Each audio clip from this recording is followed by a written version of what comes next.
So we have let Miss Heidi here air dry quite a bit, and we're gonna just kind of go through and finish her off with the hair dryer. So at home, you can go right from the bathtub right to drying them if you want with your hair dryer. There are a couple of things that you want to be aware of when you're using a hair dryer from at home, and heat is one of them. So you want to really make sure that it is not too hot. Our hair dryers get really, really hot, and it's really important to make sure that you're not leaving it just sit in one spot and it's not on high heat. So it doesn't necessarily have to be on cold. If you have a hair dryer that gives you a range, it could be warm. If it just gives you hot or cold, you may need to just leave it on cold. So just keep that in mind and make sure that you're not going to burn your pet. When you go to use the dryer, it's good to use a brush kind of in conjunction with that, right? So I'll turn this on and I will use a pin brush. She has really long hair. You could use a pin brush or a slicker brush with the little wire pins. But really when I do this, I'm just gonna kind of brush her hair as I do it. And she is on a grooming table, obviously, at the moment, which you may not have at home. So you could just put her on the kitchen table. You could do this in your lap, on the couch. You could do it really anywhere. You could do it in the bathroom while they're still in the tub. Just when you're doing this, make sure that you're not getting your brush in their eyeballs.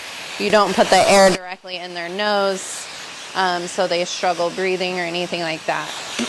You can also just kind of dry it a little bit, and then you can take the brush if you need to just kind of brush lightly over that. Just be really aware of where their eyeballs are, because you don't ever want to get a ton on the brush in their eyes.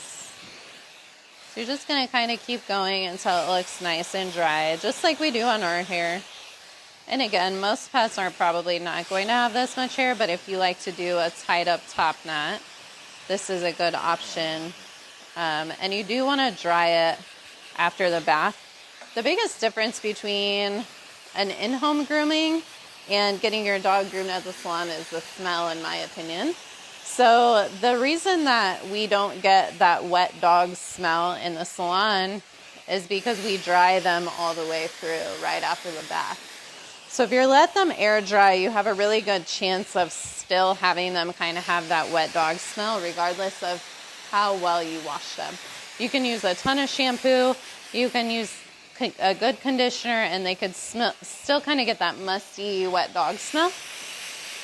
So you want to try to get them fairly dry with a hair dryer, and that'll really help with that.